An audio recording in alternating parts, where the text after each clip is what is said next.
केवल कंठी और तिलक लगा लेने से शरणागति पुष्ट नहीं होती, गुरु के वचनों पर आजीवन चलने से वो शरणागति पुष्ट होती है। अगर हम गुरु बना लिया और उनके जो उपदेश किए उस पर ना चले तो अपराध ही बनेगा, मन और मलिन होगा, हमारी दुर्गति हो जाएगी, हमारी सद्गति नहीं होगी।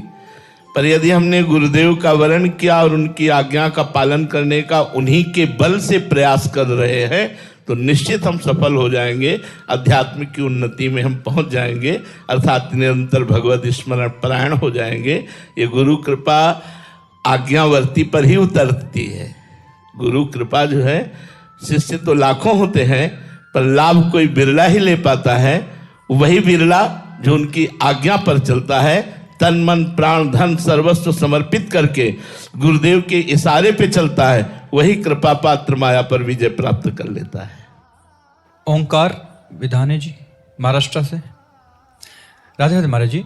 महाराज जी, आपकी वाणी से सुना था कि हमें किसी बात पे राजी नहीं होना, पर ये मन थोड़ा भजन हो गया, सत्संग सुन लिया या कोई सांसारिक कार्य पूर्ण हो गया तो इसमें ही राजी हो जाता है। ऐसा लगता है कि हमारी साधना अच्छी हो रही है, फिर धीरे धीरे संसार में राजी होने लगता है। कैसे हम जब तक प्रीतम ना मिले इस बात। नेम के बिना प्रेम नहीं होता। हमें नेम लेना होगा, इतना पाठ करना है, इतना जप करना है, इतनी देर ठाकुर सेवा करनी है, इतनी देर समाज सेवा करनी है। सबका फल निरंतर सुमिरन, निरंतर भगवत स्मृति, इसमें नियम काम करता है। नियम पूर्ण होने पर तृप्ति का अनुभव नहीं होना चाहिए, असंतोष होना चाहिए।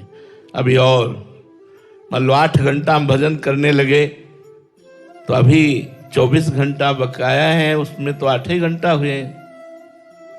इसलिए हमें 24 घंटा का लक्ष्य रखना है। हम जब बच्चा थे तो हमारे गुरुदेव भगवान ने 2 बजे उठाना प्रारंभ किया था, रात्रि के 2 बजे। 13 वर्ष कक्षा 9 पढ़ करके गुरु जी की शरण में पहुंच गए थे।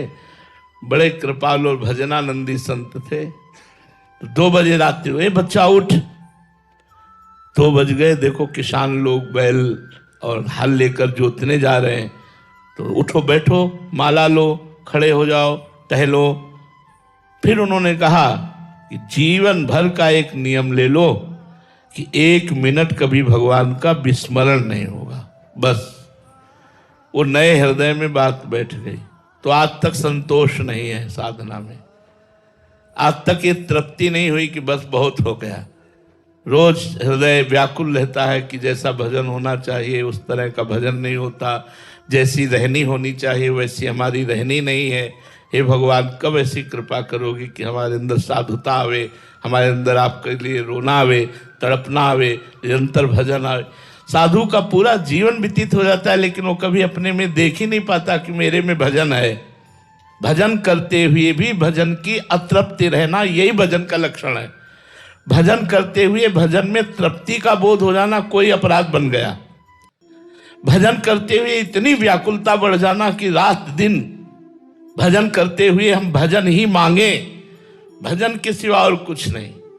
भजन से बढ़कर के कोई शुभ कर्म नहीं है, इसलिए हम किसी भी शुभ कर्म के लिए कोई संकल्प ना करें, निरंतर भजन परायण रहे। मनुष्य जीवन भजन करने के लिए मिला है, लेकिन संकल्प नहीं करना।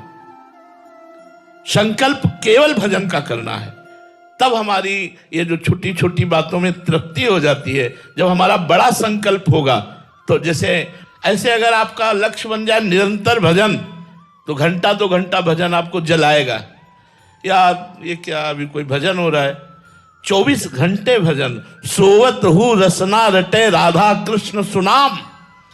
ऐसी तन्मयता भजन में हो कि शयन में पड़े और मंत्र चल रहा है। अगर कोई अच्छा उपासक जो भजन करता है वो हमारी बात को समझ रहा होगा कि वो शयन में लेटा भी है तो भी मंत्र चल रहा है, उठ के बैठ गया बिना प्रयास के मंत्र चल रहा है। रात दिन भजन में जो लगे रहे उनका लक्ष्य जब ये बन जाता है भजन, तब फिर तृप्ति नहीं होती, फिर अतृप्ति बढ़ती जाती है। वही अतृप्ति विरह बन जाती है, वही विरह भगवत साक्षात्कार का कारण बन जाता है।